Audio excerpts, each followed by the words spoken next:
present on Derrida the two texts, Faith and Knowledge in the Act of Religion and The Beast and the Sovereign. And this afternoon I will stop earlier because I have a lecture tonight, so we'll do just until 5:30, like until the break. And as I said, I would like to have a general discussion with you, so if you have, well, I'm waiting for your questions. I hope you have some, and we can have this general discussion about all the issues rephrased in the seminar. Okay, so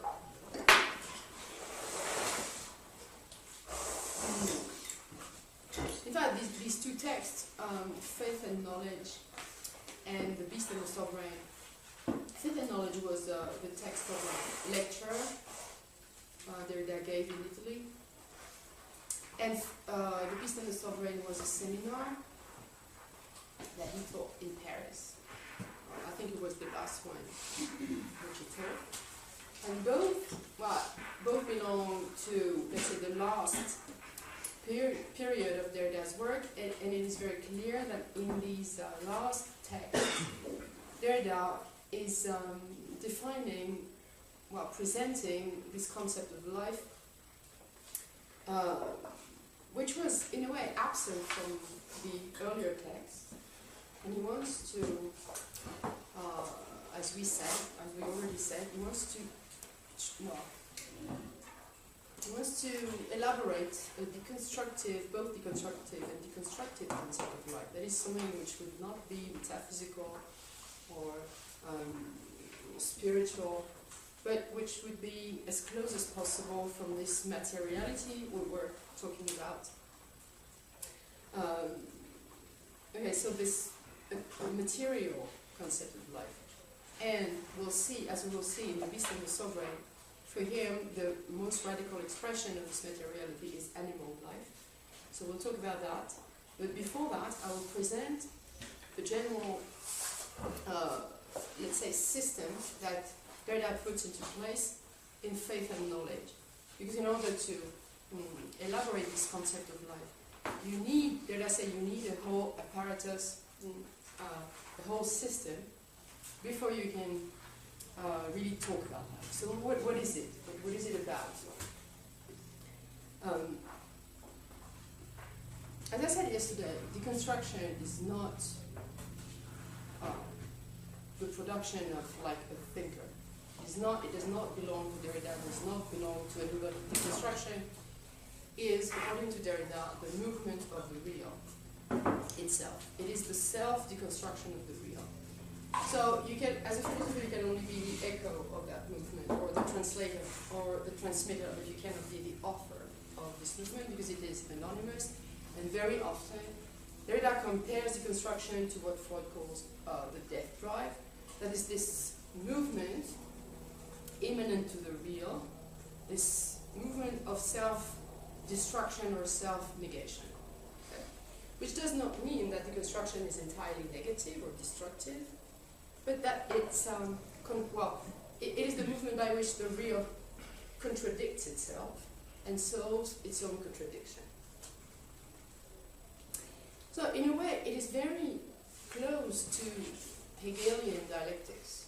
As you know, according to Hegel, the real contradicts itself because the movement of the real, the very movement of life is negativity, that is the logic of contradiction. But as you know, in Hegel, the contradiction always leads to a solution, always leads to a resolution, of self-resolution of the contradiction. That is, contradiction always leads to a kind of reconciliation which opens up to a new contradiction. Deconstruction does not exactly function like this. You have this contradiction, you have this negativity. We'll take an example immediately. Derrida takes an example in Faith and Knowledge, precisely. So you have the contradiction, you have this self-contradicting movement of the real, but instead of having like a resolution or a reconciliation, you have a displacement of the contradiction. Instead of, coming to a point where the extremes reconcile and form a new economy of the real, you have like a detour of this contradiction. Well, let's say that the contradiction displaces itself and goes further. There is no ultimate reconciliation. There's no what Hegel calls absolute knowing. Doesn't exist in deconstruction. This precisely is what Derrida deconstructs. The impossibility for the real to really solve its own contradictions. So, you always, with Derrida, you always deal with negativity and contradiction, but you also deal with the impossibility of dialectics. That is, at the last moment, it slides, well, it displaces itself, it changes direction, and you move toward another contradiction, which in its turn will displace itself, etc., etc. This is what Derrida also calls the movement of the trace or of writing. He has this concept of something which always moves, erases itself, relocates, moves again, etc., without any ultimate reconciliation or absolute knowing. That's why, according to him, everything, and it is a common point between he and Hegel, everything has to turn, to reverse, to invert itself in its contrary. You cannot have anything pure, or let's say, frank, or simple, or naive, or originary. Everything is inverting itself into its own contrary. Okay? Even if there is no ultimate reconciliation. But this is something you cannot stop. This is the destructive, deconstructive movement of the real. In Faith and Knowledge, Derrida will give another approach to that movement of self-negation. He says this is precisely the movement of the machine. It is the mechanical which is inscribed in everything.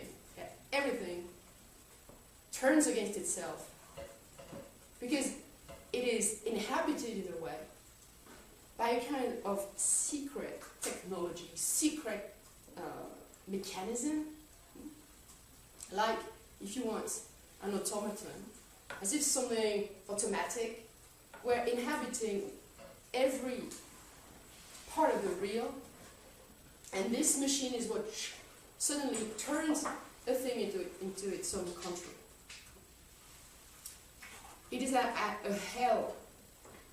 It is sometimes called that a hellish machine, something which is like, you know, when Freud reads these tales by Hoffman with the automaton, it is like a monstrous mechanism hidden in everything, which inverts everything. And Derrida says, if we want to understand what life is, and this is what we will do in Faith and Knowledge, we have to understand that life is precisely what we call life, is another name for this principle of inversion. We cannot think of life, of natural life, without admitting that something in life is not natural and is precisely mechanical and is haunted or inhabited by this secret mechanism. In fact, what I've described in the name of deconstruction, Derrida says, could be called life, because I've always written about life. That is about the impossibility of life. Because if life is doomed to die, what is death? Death is precisely this secret mechanism, this secret machine, which works within nature, which works within the very flesh of life, within the very, at the heart of the living, in order to turn it into it's contrary. And you know, as Freud says, in Beyond the Pleasure Principle, the contrary of life is the mechanical, and the opposite of life is the machine. So, everything I presented here, like you know, I was trying to locate some contradictions in the text I read, like in Foucault, in Agamben, and even in Derrida. I said, oh, they're trying to supersede the opposition between symbolic and biological life. But Derrida would have answered, you're not going anywhere by saying that, because the contradictions you're pointing are precisely contained in our text. You're just, well, it is not, you're not producing something new when you say that. Because, of course, we're not able to supersede the contradiction between the biological and the symbolic. We're not able to supersede the contradiction, but you are not able either. Because it's the very movement of life which prevents life to supersede the contradiction. Okay? So it is life. What you're trying to present here is just the movement of life itself. It is life which refuses to overcome the distinction between the symbolic and the biological. Okay, you understand what I mean? That's why deconstruction is a very terrible machine, because it always traps you in a sense, in the sense that it says you're not doing anything, you're not inventing anything, you're just following the very movement of the deconstruction of the real, and what resists you. You want to overcome the opposition between the symbolic and the biological, but you can't, because this opposition is precisely what life opposes you. Okay, you will always encounter this opposition at some point. And okay, so what can I do with that? What can I do with that? It's been a long process, because I'm fascinated by this kind of thought, these dialectics and deconstruction, because precisely these kinds of thought don't let you any freedom. Okay? They say you are part of the machine. You don't exist as such. You're not a thinker as such. You're part of the machine, and whatever you do, you are just expressing the general mechanics of the general logic that you tend to criticize. So I would like you to be really aware that everything I did during these days is not a critique. I mean, I'm totally aware that perhaps I'm just expressing something like the very contradiction of the thing itself, and that it doesn't belong to me. Okay? So, and yet, even if I know that I'm just a part of the machine, I will try not to deconstruct the machine itself, not to deconstruct deconstruction itself, but still try to oppose something to that terrible discourse of self-contradiction.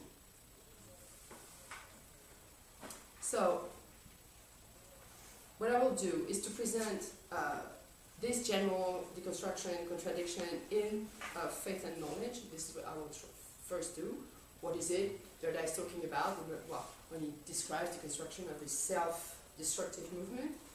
And then I'll turn to The Beast and the Sovereign, where you have this very strong critique of Agamben's distinction between bios and zoe, and that Derrida is very harshly criticizing this distinction for the same reason, because you can't have any distinction. As soon as you posit a distinction, it immediately inverts itself, so there's no way in trying to differentiate anything. Okay.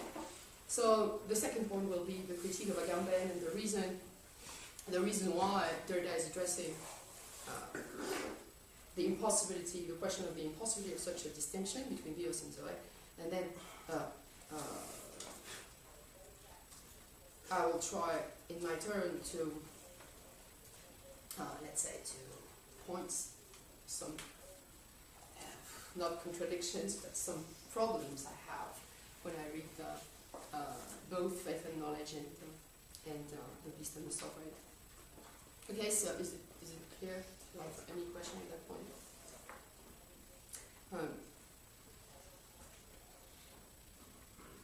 in Faith and Knowledge is a very beautiful text because it talks about life, of course, as I just said,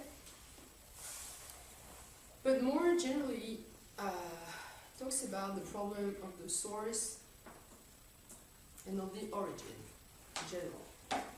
That's why the subtitle is Faith and Knowledge, the two sources of religion at the limits of reason alone. So the word sources, is very important here, and Derrida will here elaborate something on the relationship between life and the origin or the source.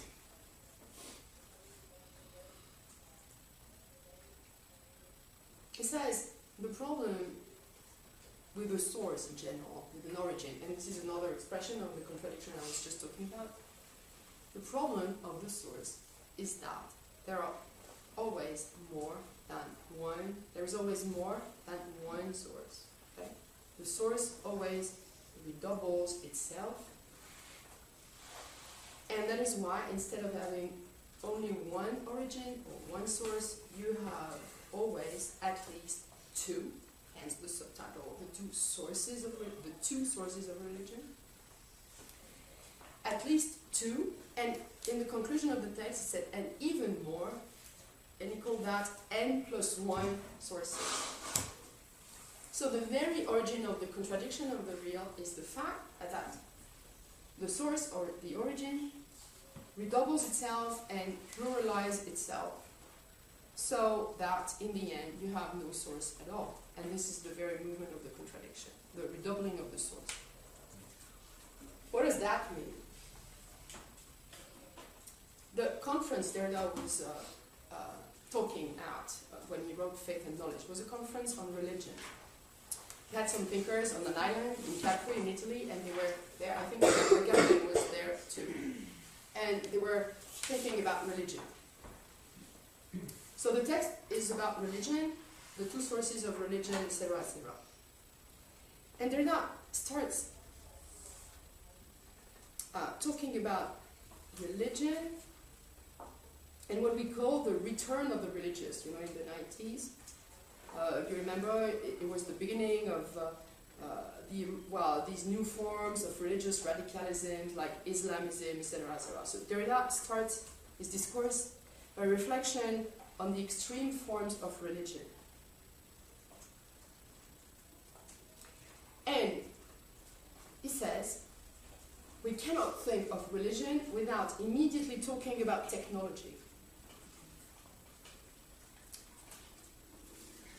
Science, well, he says, techno-scientific reason, that is technology and science, and particularly biology, we'll see, and religion, and the extreme forms of religion don't oppose, they are one and the same thing. Derrida says they are two opposite versions of the source.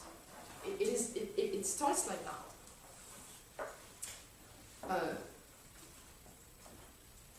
You will see slowly the relationship with life and biology. So, it's all the, let's say the 21st pages are about the similarity, or let's say the redoubling of the source, the similarity between the extreme forms of religion and techno-science. For example, 65, the end of the page, the last 4 lines. Beyond this opposition, the opposition between religion and science and its determinate heritage, perhaps we might be able to try to understand how the imperturbable and interminable development of critical and techno-scientific reason, far from opposing religion, bears, supports, and supposes it. It would be necessary to demonstrate, which would not be simple, that religion and reason have the same source. Okay? Religion and reason have the same source. We associate here reason, Derrida says, with philosophy and with science as techno-science. as critical history of the production of knowledge as production, know-how and intervention at a distance, tele-techno-science, that is always high performance and performative by essence, etc. I go on a little bit. Religion and reason develop in tandem, drawing from this common resource. And I will explain in a moment. The testimonial pledge of every performative, committing it to respond as much before the other as for the high performance performativity of technoscience. It's absolutely, we don't understand a word of that. Okay? What is that? And I think this contains the very meaning of the text. These lines are undoubtedly the most important. They contain everything, the meaning of the whole text. What's that? So Derrida says, if we want to understand religion, we have to understand religion, again, in its most radical form. We have to understand that religion derives from a source, and that this source is the same as the rational one, the source of reason, and reason in its extreme form as well. What is the extreme form of reason? Derrida says here, it is tele-techno-science, what Heidegger calls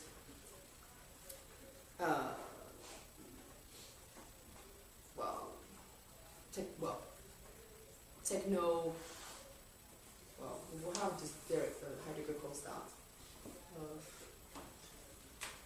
This techno-science, I was looking for the word, techno-science, okay? This moment in the West when technology and science are one and the same, okay? So Derrida says we have to understand that if we want to understand what religion is today, we have to understand that religion derives from the same source that tele-techno-science, what you call here, tele-techno, that is techno-science, science, in its most capitalist form, its extreme achievement. And what is the extreme achievement of techno-science? It will develop in the book. It is biology. And so it starts like that. We have this source. Okay? For the moment, we don't know what it is. And here we have religion in its extreme form and techno-science, that is reason in the age of capitalism, and the most extreme form of this techno-science is biology. Okay? So religion. And Derrida says we have a common source for that. And you see, the development of critical, as I just read, and techno-scientific reason, far from opposing religion, bears, supports, and supposes it.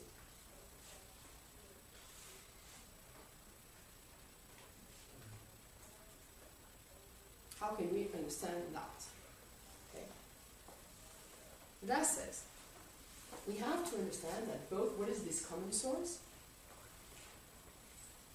In fact, science and, whose extreme form is biology and religion, both derive from the same source, which is life.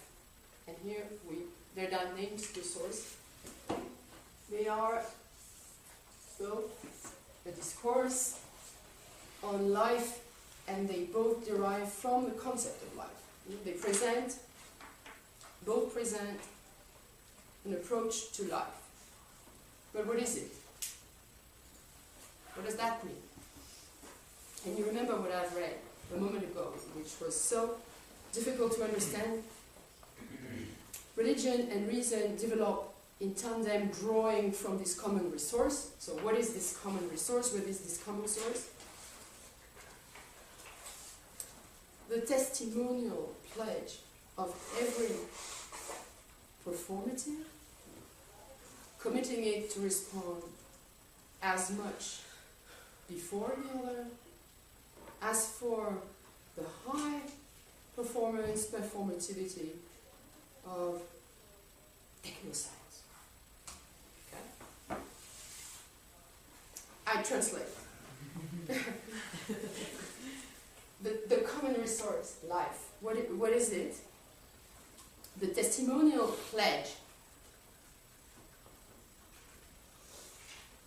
committing it to respond as much before the other. Testimonial pledge. In the text you find a synonym which, of course, allows us to understand. Derrida calls that the promise. Yes? It's 66, sorry. We started with 65 and it's 66. A promise. Testimonial pledge.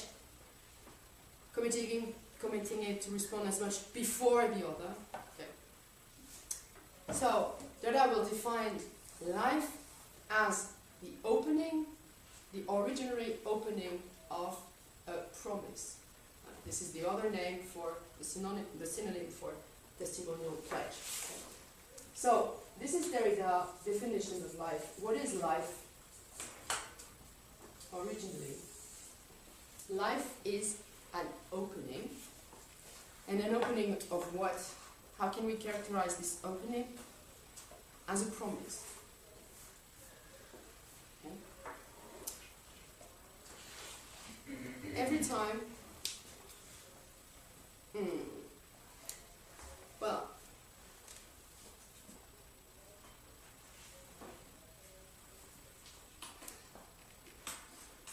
every time you have like a birth, Derrida will, of course, relate life to birth. He says, every birth is a promise. That is an opening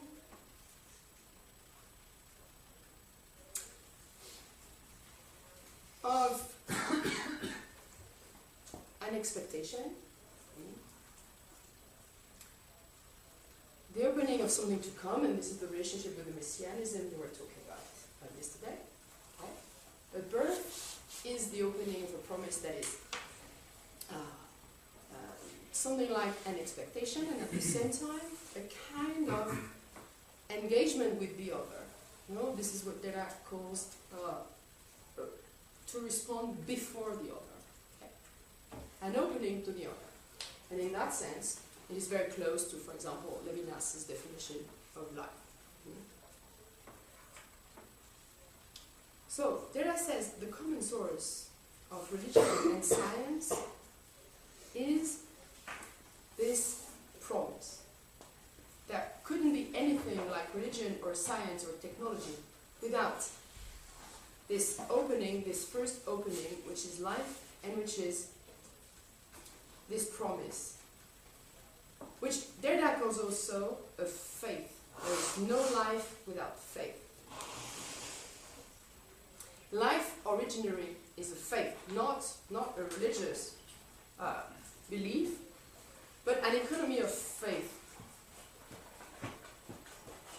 And according to Derrida, the movement of the living, even in its materiality, this is what is interesting, the materiality of life cannot be separated from the movement of the promise of faith. Okay? This is what keeps the living alive. Even the animal, we'll see that in The Beast and the Sovereign. Every life, every living being is an opening, is a kind of promise, an opening, a kind of faith. Well, it is a version, precisely we were talking about Spinoza, it is a version of the conatus. It is the persistence in your own being. And Derrida calls that faith. It is not something really, well, of course biology can talk about that, but we'll come back to that in a moment. But originally it is not really biological. It is a specific movement what keeps me, what keeps life in check, if you want. The very movement of the living, which Spinoza calls a conatus, I think it's very interesting because Derrida calls that the promise. It's something like, I'm like expecting each moment, you know, to follow. I'm like keeping myself alive as if I had faith in my own vitality. You see what I mean? It's a kind of persistence which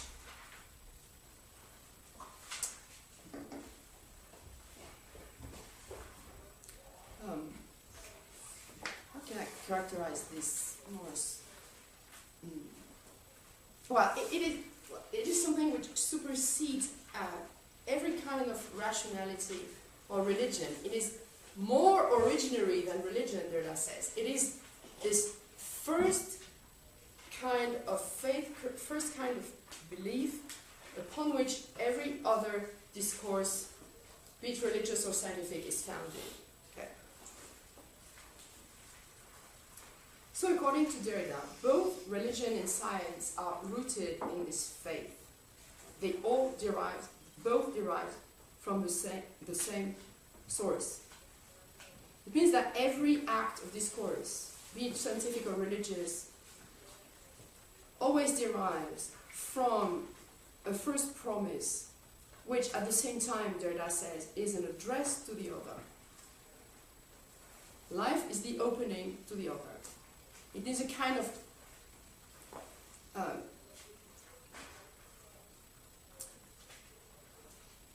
it is not a self-closure. You know, the conatus is not, as it is in Spinoza, and that's the great difference, a kind of closure on oneself. It is, on the contrary, an opening to the other.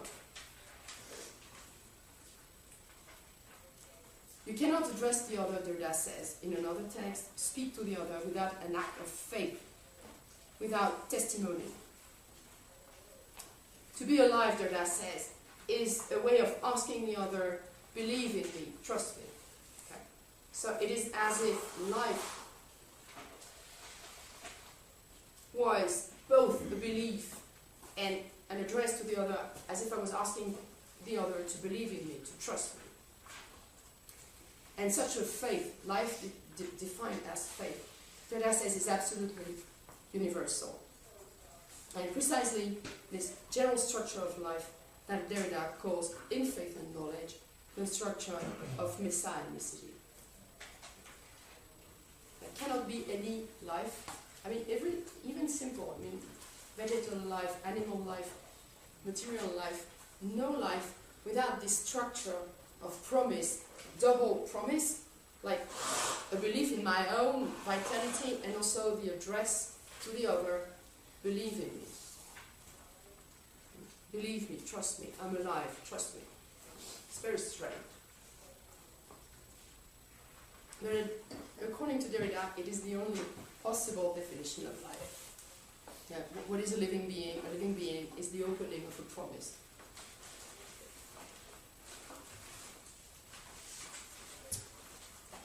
I will also quote from another text. It was an interview, but I thought it was clear. I'm sorry, it is my own translation.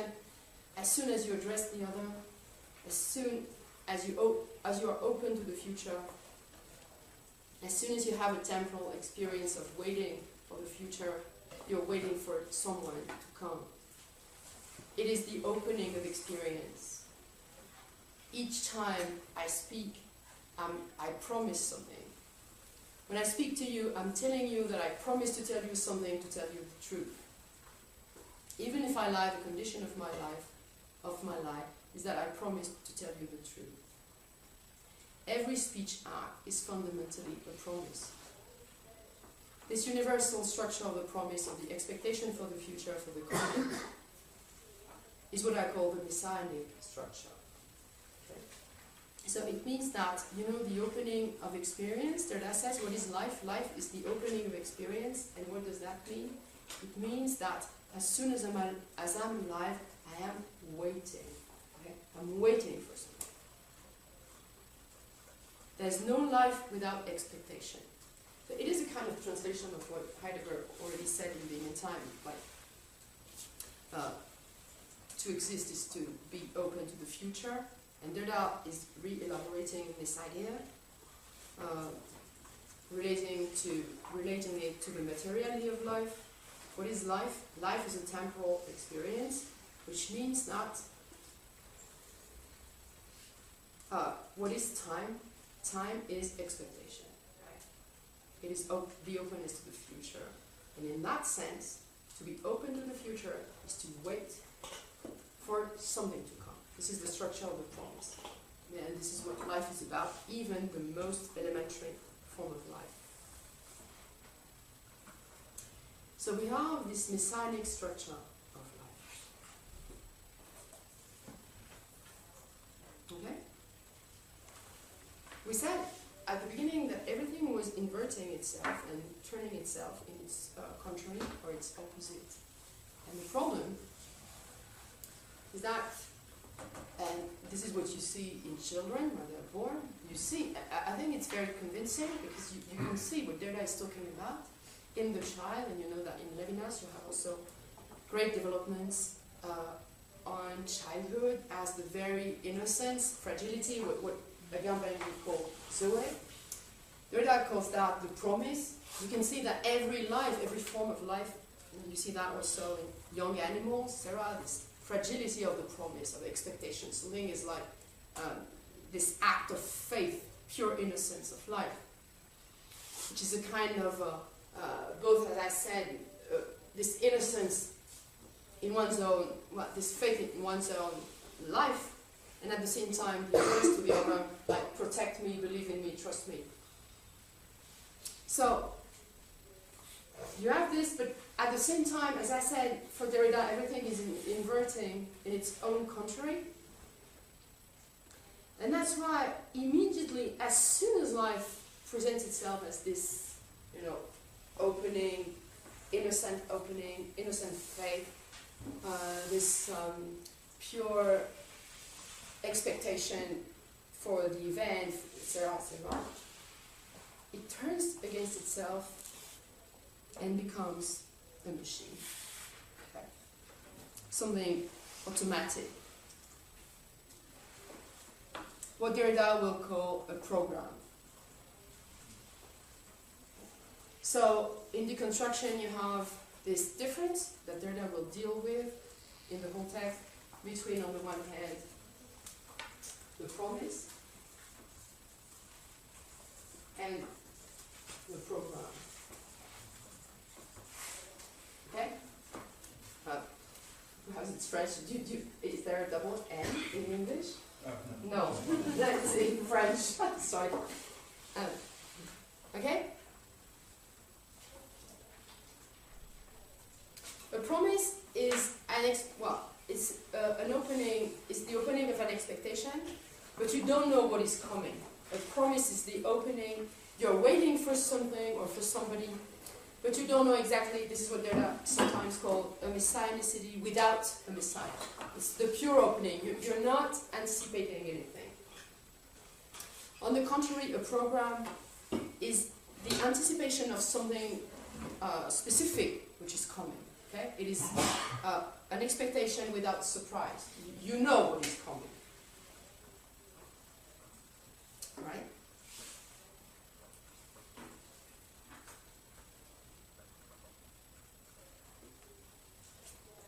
So, Derrida says, life is also death. Life is also the economy of death. And what is death? And I think this is also very interesting, the way in which he defines death. He says that something, this innocence we were talking about, this faith, this first opening, is turning against itself to become a program that is a pure mechanism of anticipation. That's how life, every kind of life, kills itself. It is the operation of death within life. The way in which what is in the beginning something totally open, something totally innocent, immediately becomes its own contrary. That is a kind of machine. Repetition, habit, aging, rigidity, etc. It's interesting also about plasticity, the way in which plasticity turns into its own contrary, that it becomes rigid. That's why Derrida said there's always two sources in one, because the source redoubles itself and it contradicts itself, as soon as you have this innocence, this animal innocence, this first, let's say,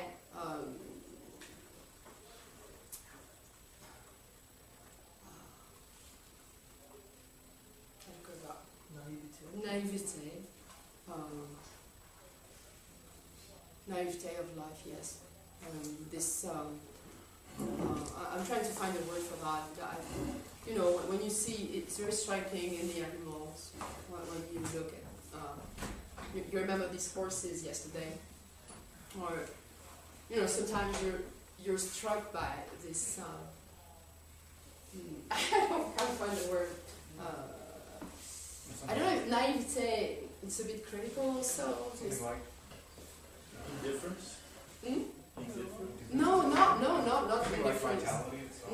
Something like vitality itself? Vitality itself, but I mean that, do you understand what Derrida says when he talks about the promise? There's something in the eyes like take care of me, you know. Yeah. The animal, it's not only that they are vulnerability, as if yes, their vulnerability was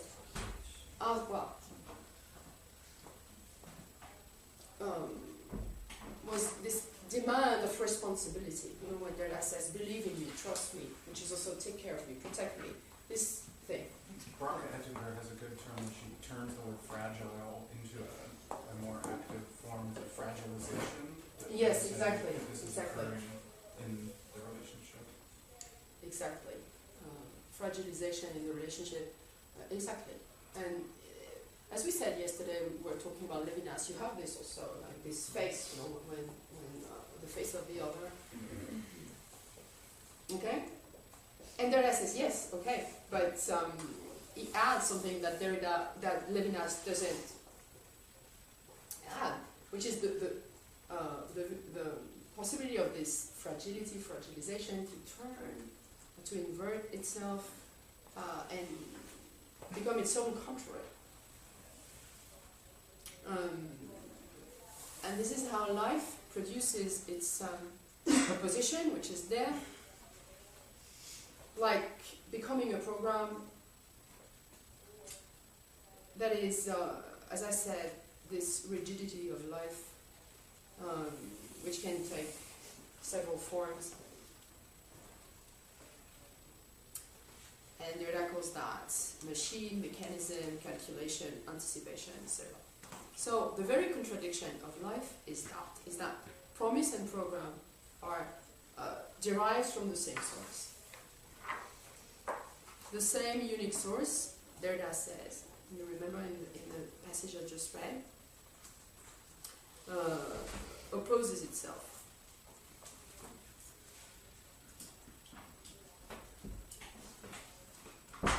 So, according to Derrida, religion and science, because this is where we were, this was our point of departure, this was Derrida's point of departure also. Religion and reason would be the echoes of the division of this source. Religion would be the discourse of the innocence of life. The discourse we were talking about also, I think, 2 days ago, immunity, protection of life, sacralization of life. And science, on the contrary, in its extreme form, which is biology, would be, on the contrary, the discourse of the programmation of life. Okay? So religion and science would incarnate the two dimensions of the source, that is promise on the one hand, program on the other. And religion and science would echo each other as two opposites, as two mirror images, opposite mirror images of one another. They would reflect one another as these two dimensions of life. And you can see right from the start that for Derrida, biology is on the side of the program, the machine, mechanicity. Right from the start, the notion of program, the transformation of the promise into a program is on the side of biology. Okay? Biology, for Derrida, right from the start, is the transformation of life into a program, and of course, the example Derrida will take is genetic code. genetic program. It says, you see, biology is the result of life's self-contradiction. Something in life allows biology to exist as a discourse of death. Biology is, in a way, it is the science of life. It is what its name says, biology. But this biology is, in fact, a thanatology, that an operation of programming life, genetic code, and of killing life. Okay? So biology is the very expression of death within life.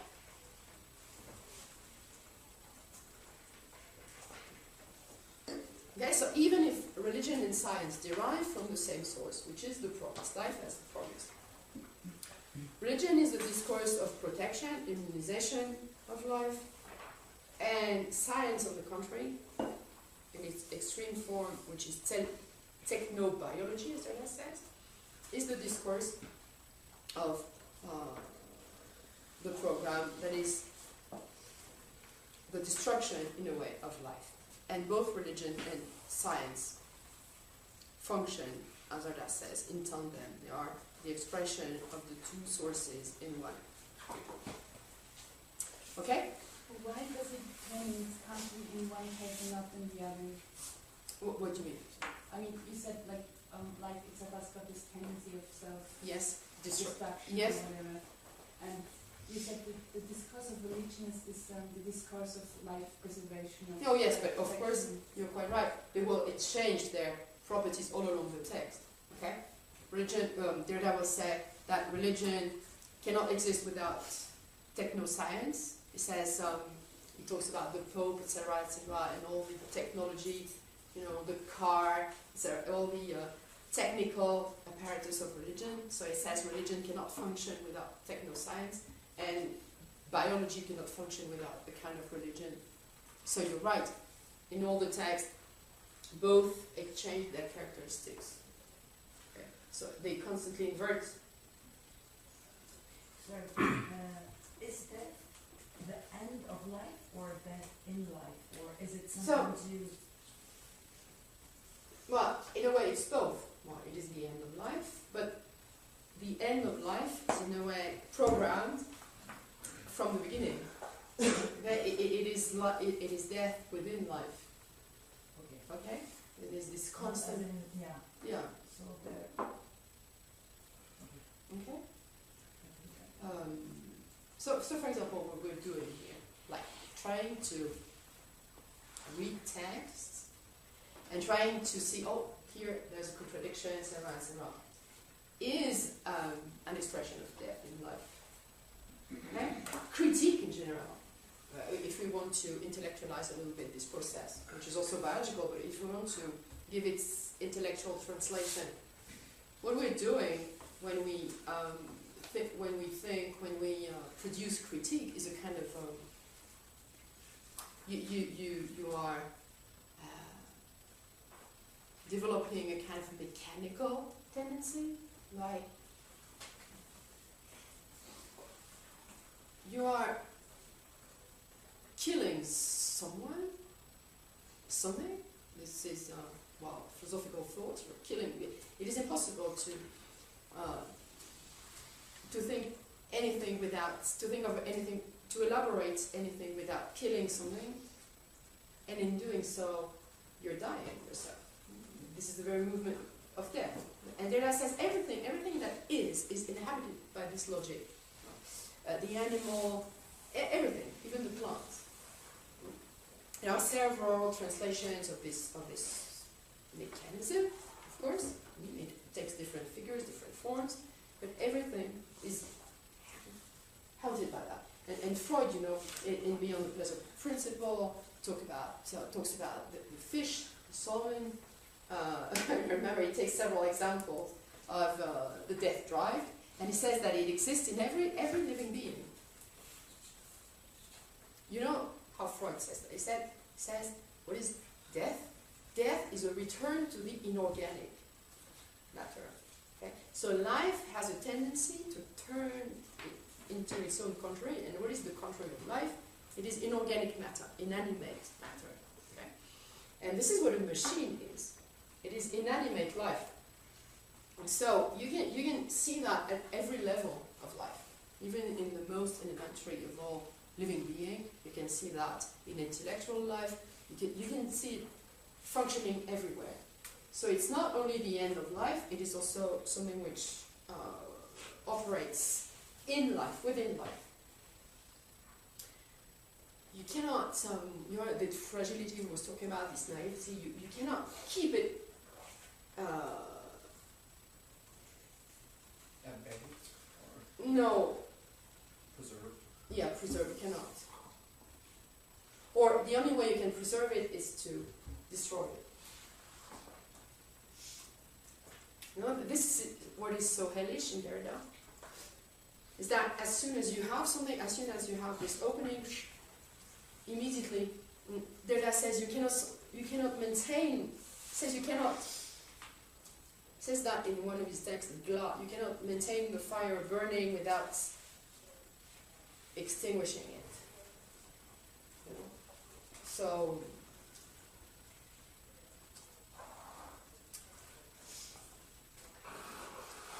what interests me also in that logic is that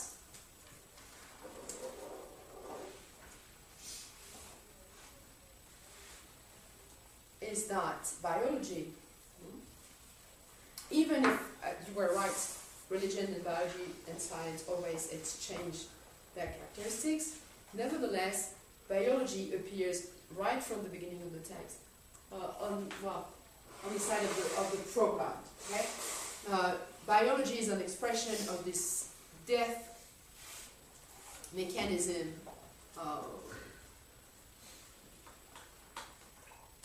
which is present in life. And so right from the start there, that is very clear. Biology as the expression, the extreme expression of technoscience, Sarah, is what kills. It is a discourse of death. Is the discourse of life from the perspective of death, if I may say so. Yeah? Because it defines the living being as a program, and we don't have time to read all that, but if you can have a look at that. It describes biology as, what we were talking about yesterday, instrumentalization of the living, genetic manipulations, intervention, biotechnologies, etc. You have the whole series, a little bit like in Agamben, biology being the servant of death, the killing of life. You have the long list. Say biology is another name for this machine, death machine which operates within life.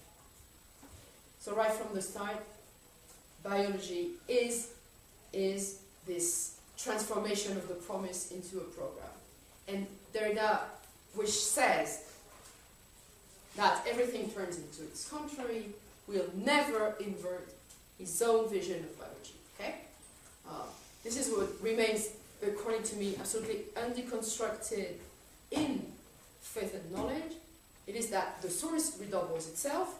Okay, so it's true that religion and biology exchange their characteristics, but still, the definition of biology as the discourse of programming, discourse of introducing death into life is never inverted. Okay? You don't have a single counter example of how biology could also be the expression of this fragility we were talking about. Okay? Biology is clearly described as a death machine. Okay? Sometimes Derrida says, biology is also a protection of life. But this protection, nevertheless, is always an expression of, it's a kind of protection which kills what it protects. Okay?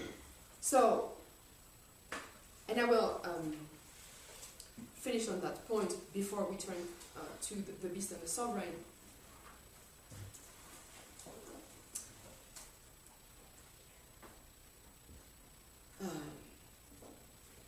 Where does this self-contradiction come from? Why are there always two sources in one? And why is life this ambiguous movement of innocence, fragility, naivety, and at the same time this rigid mechanism? Why does the discourse on life, which is biology, produce this death machine? Why is biology the expression of death rather than the expression of life? And here you have an argument which, in The Beast and the Sovereign, will be the response, Derrida's response to Agamben. Says, because to understand this contradiction, we have to try to define more specifically what life is. Remember this opening of the promise, etc., etc.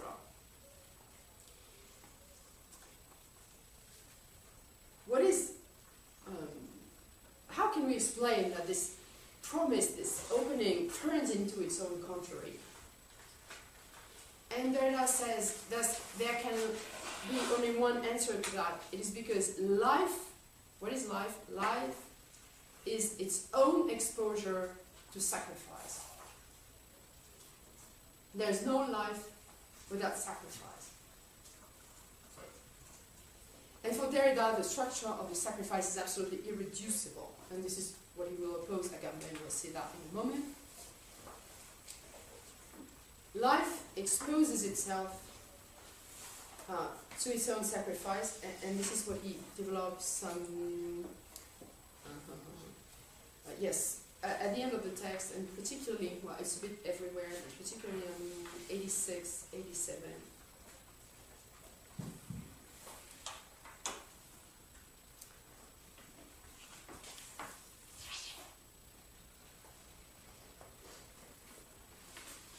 So, the origin of deconstruction, the origin of this contradiction we were talking about, of this negativity, everything which is transforming itself into its own contrary. This hellish machine comes from, well, the source, which is life. And what is life? Life is also its own sacrifice. It's its own exposure to death. Life sacrificed itself. Okay. 87.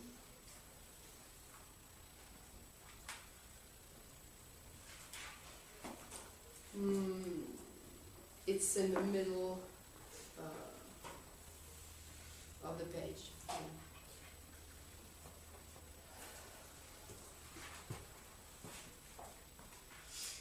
I will just start with a few words, not with a sentence, with a few words, in order to understand the whole sentence, which I will come back to in a moment. Derrida talks about self-sacrificial supplementarity. Life is a self-sacrificial process. Life is, in essence, its own sacrifice. The principle of sacrificial self-destruction. So I want to keep that in mind, these two expressions. Self-sacrificial mechanism of life and the principle of sacrificial self-destruction.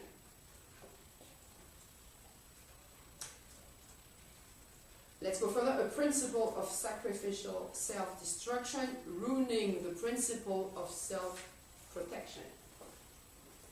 Let's go even further.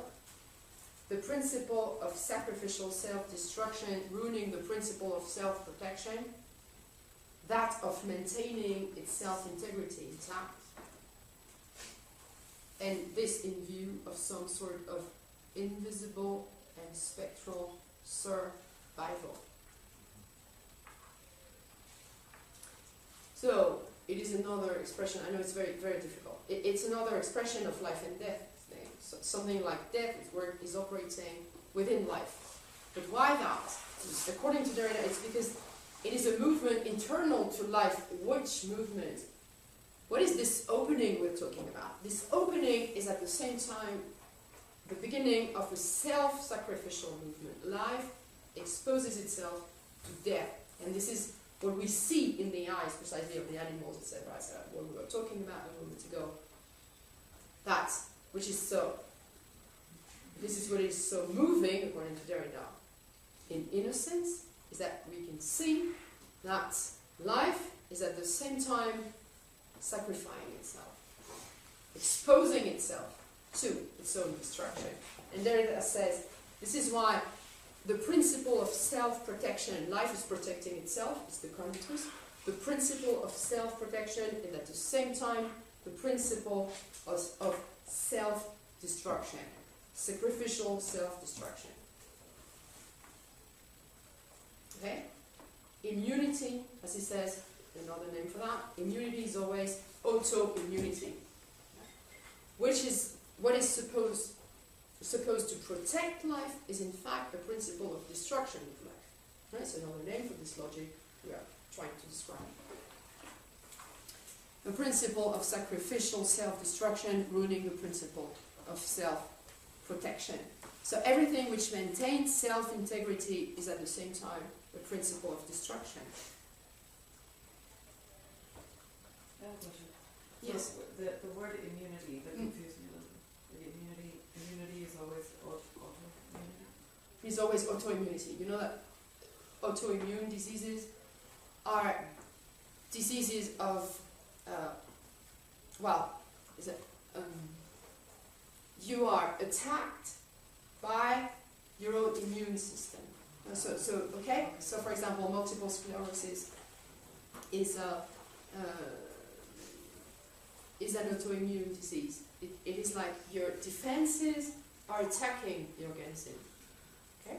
So what is supposed to protect you, that is immunity, the immune system, is like turning against itself in a way to produce autoimmunities. It means that you are immunized against your own immunity. Okay? So it's awful diseases in which the protection acts as an attack. And this produces rigidity. Like in multiple sclerosis, you are like rigidified. So, okay, so it's always the same logic. We're talking about the same thing right from the beginning. The opposition, self, everything is turning into its own contrary. But now we understand that protection and destruction are one and the same. There are two opposite sides of the same thing. But what is the same thing? What is the source? The source is the sacrifice. It's the exposure, the self-exposure of life to its own destruction. And Derrida refuses to give up this notion of sacrifice.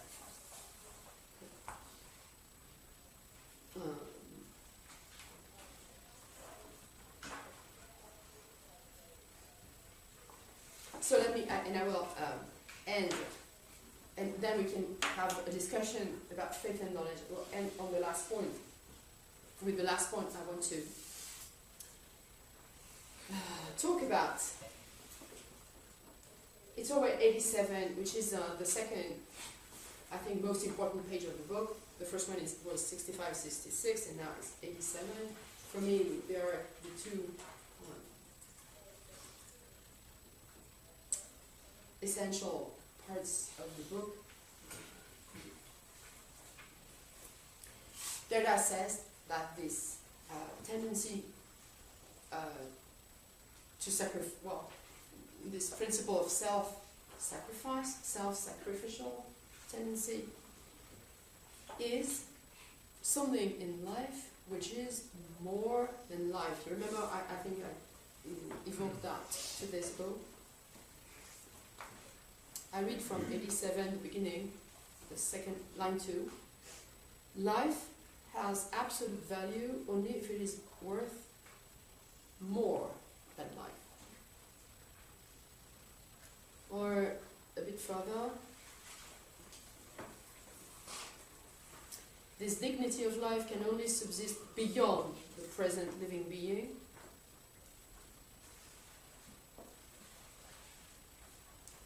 Life is sacred, holy, infinitely respectable, only in the name of what is worth more than it, and what is not restricted to the naturalness of the bio-zoological,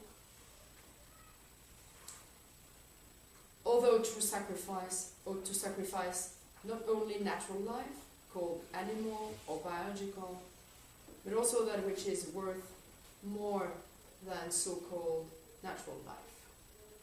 So this is very important for me, because it means that this tendency this self-sacrificial tendency, okay, cannot be defined by biology. It is what escapes forever. It is what forever definitely escape the realm of biology. Okay? What is sacrificed, Derrida says, is always the biological life. And what is exposed to death is always the natural life. It is always the animality of life. Okay? This innocence that we see in animals' eyes, etc., is always the expression of the materiality of life, of biological life. Yes, but this self-sacrificial principle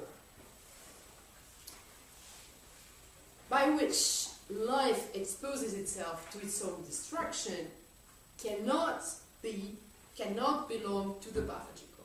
It is more than that. It is something different and more than the only, let's say, the natural fact of living. Okay? In other words, biology cannot explain what death is. It can describe it, it can give some criterion for that, you remember cerebral death, etc.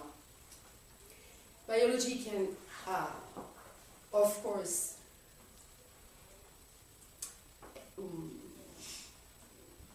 provide us with a definition of death, can describe what aging is, what etc., but it cannot, by no means, explain this self-sacrificial tendency. Okay? The fact that, that life is its own deconstruction. This forever escapes the biological realm. Right? And Derrida will say religion cannot explain it either. So this is the task of philosophy. If we are responsible for something, it is for describing or trying to understand this self-sacrificial logic.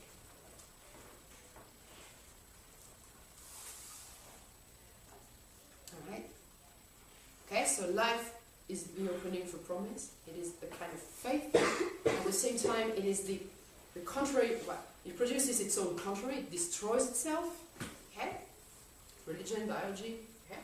But if we want to understand why this contradiction, we have to admit that there's a principle of self-sacrifice operating within life, that self-protection is at the same time self-destruction.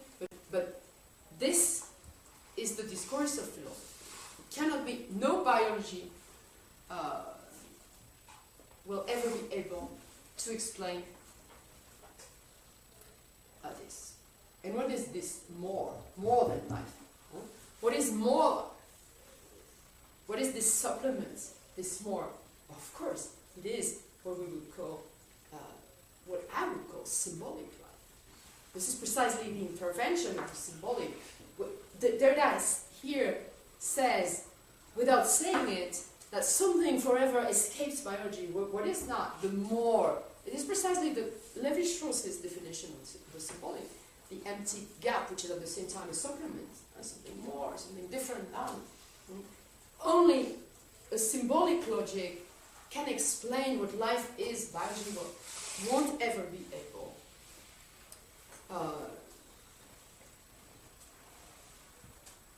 to give an account of this self-deconstruction of life. Okay?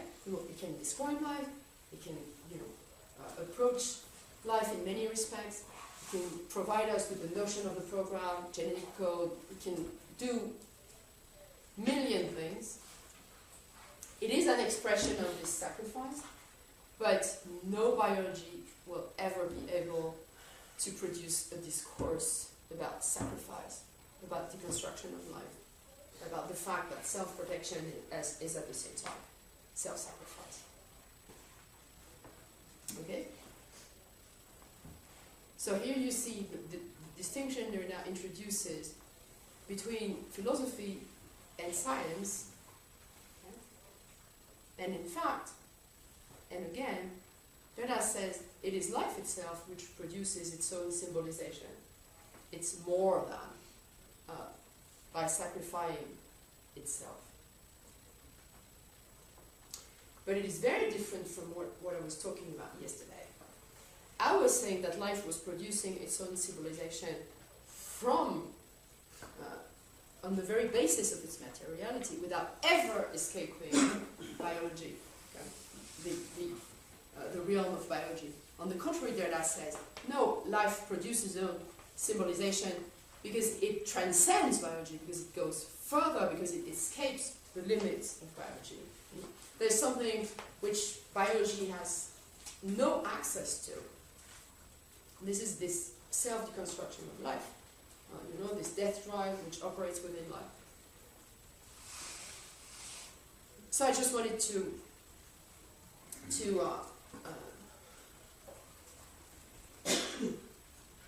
present these two different ways of talking about symbolization, of life producing its own symbolization. In Derrida, it is clear that the symbolic, that is the more than, the sacrificial, cannot belong to biology. It is necessarily an escape from biology. It's something totally different and irreducible to biology. Rather than, according to what I tried to say yesterday, symbolization has nothing to do with sacrifice.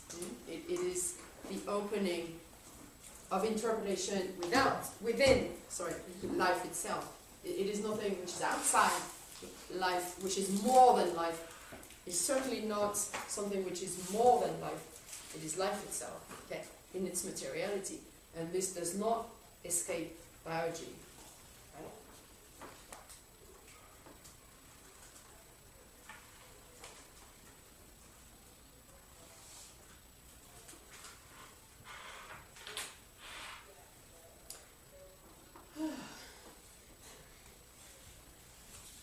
Do you have any question about that?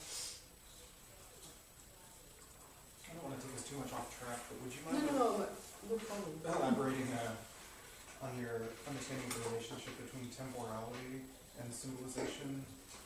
I'm thinking particularly of, I hate to expose you to a question you've already heard, but in regards to Hagelin's work, and because when I hear this logic of self-sacrifice and the sacrifice within life itself, I'm really starting to wonder if Derrida really had any interaction with physics, and if he was reading Einstein, or if he had any relationship, which I don't know, because this logic sounds to me like this is temporality. This is a logic of time as negation, essentially, like as an essential kind of understanding of temporality. Does this make sense? Do you see? Well, no, I don't think he was a reader of Einstein. I don't think so. I don't think it has anything to do with physics. I don't think so. I'm not sure of that. But anyway, he never mentions. But it might be nothing more than a footnote, just. No, I understand. Argument, what he does in temporality. I don't think it's related to physics either. Yeah. No. It's about proofs and so. But the problem, is that you could. It is very interesting. You could object to that, but you could say that what I'm doing is. You could say, oh yes, but if you want to talk about biology and show that life is producing its own symbolization on a material basis, you avoid the problem of temporality. Okay, you could say that. You could, because what is time? Temporality. It is transcendence. It is in a way this. This is why Heidegger is talking about time as existence. Time is existence. That is this constant movement to get out of oneself, etc. This is what time is. So in a way, time is the production of the more than. There is something else which always displaces itself, is outside of itself, and it's not immanent. It is as if time was producing the symbolization of life out of itself constantly. The problem is that, when Derrida says, as soon as there's life, there is time. And what is time? It is the opening to the other. It is this kind of messianism. Are we still talking about time any longer? When Derrida defines time as the opening to this indeterminate future of something which can come or not, are we still talking about time, or aren't we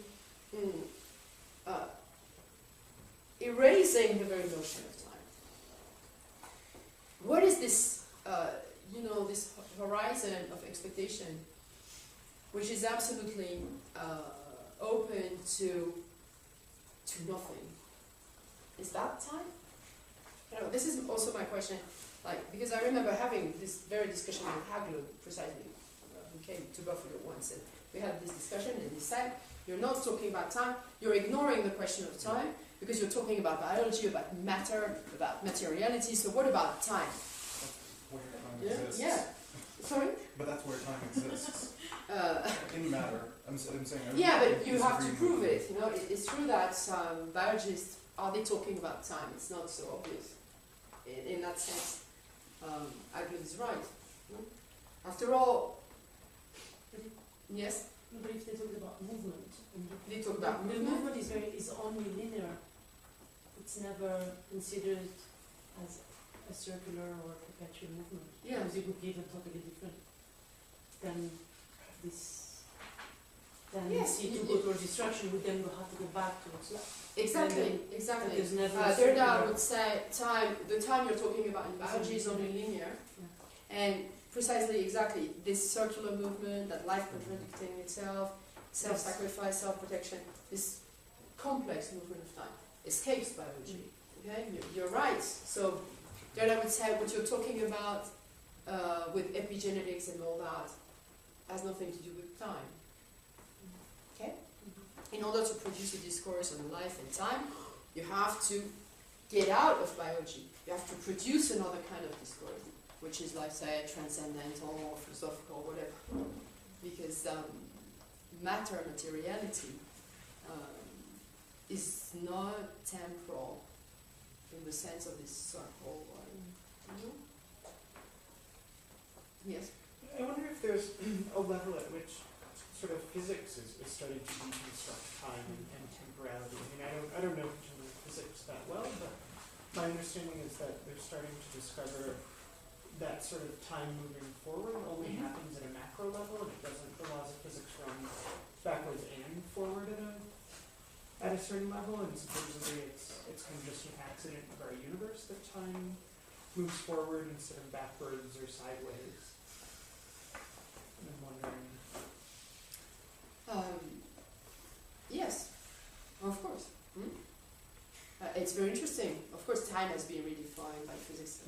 But Derrida would say, okay, but I want to understand why, how can we explain this deconstruction, physical deconstruction of time? And on this, physics has no answer. Where does this general movement of self-deconstruction, physics being, relativity being an expression of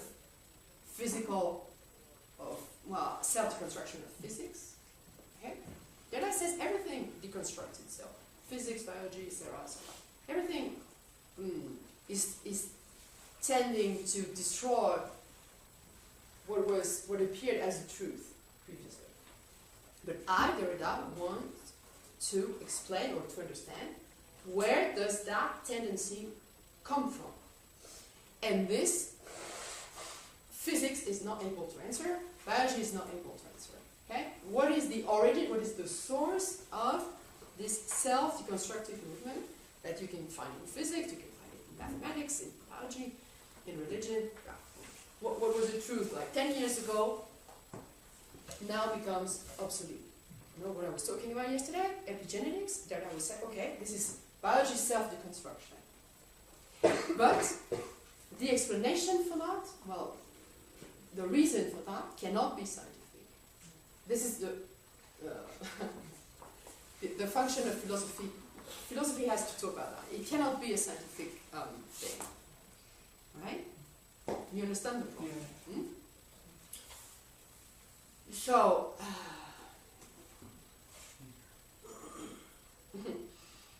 and it is also related to temporality, you're right. It's a very movement of time, of a kind of temporality which is not biological, because as you said very rightly, biology describes a linear time, or even physics, if it's described a relative time, it is not explaining this self-deconstructive logic. So there I would say, you see, this logic is symbolic, is the symbolic. And, well, even if we're trying to deconstruct this notion of the symbolic, we have to admit that something escapes the realm of pure materiality, pure... but the logic of self-deconstruction is self-sacrificial, and this movement cannot be described objectively. You know, we need a discourse for that, and this is philosophy.